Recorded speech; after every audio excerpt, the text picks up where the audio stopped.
But we begin tonight with a tale of two speeches, both from the same man, both from President Obama.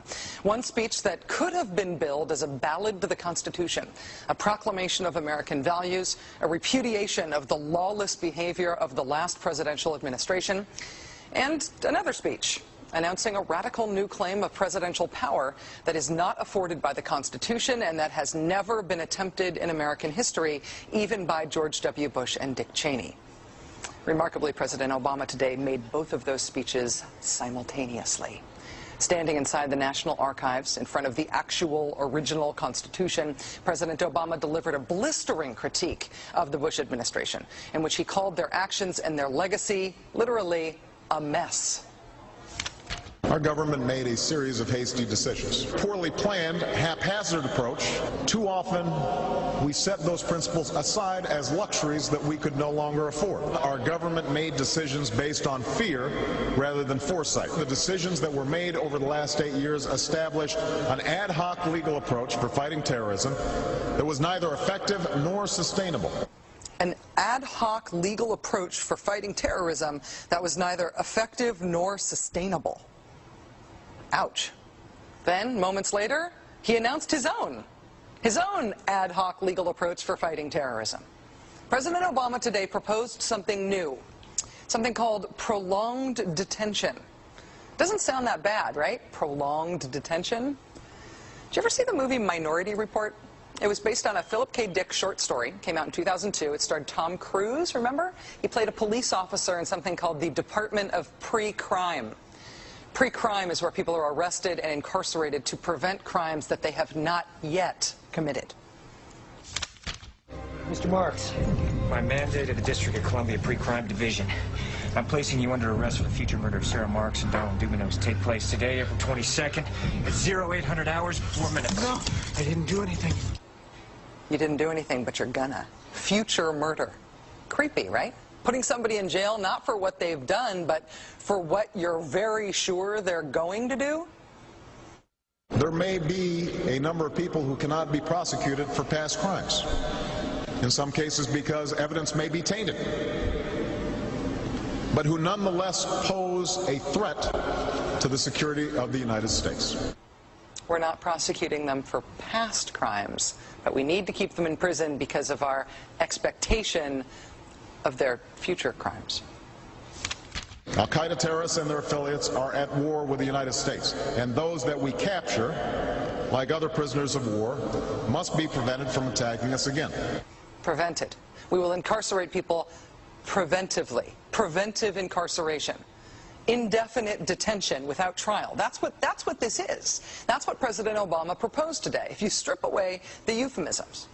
One civil liberties advocate told the New York Times today, quote, "We've known this was on the horizon for many years, but we were able to hold it off with George Bush. The idea that we might find ourselves fighting with the Obama administration over these powers is really stunning." And it is stunning, particularly to hear President Obama claim the power to keep people in prison indefinitely with no charges against them, no conviction, no sentence, just imprisonment. It's particularly stunning to hear him make that claim in the middle of a speech that was all about the rule of law. But we must do so with an abiding confidence in the rule of law. Our government was defending positions that undermine the rule of law to ensure that they are in line with the rule of law.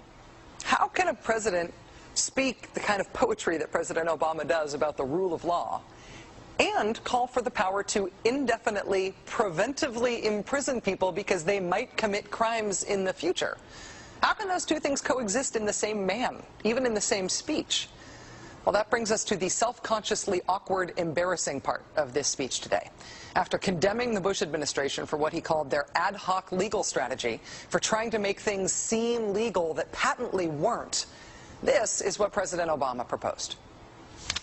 My administration has begun to reshape the standards that apply to ensure that they are in line with the rule of law. We must have clear, defensible, and lawful standards for those who fall into this category. We must have a thorough process of periodic review so that any prolonged detention is carefully evaluated and justified.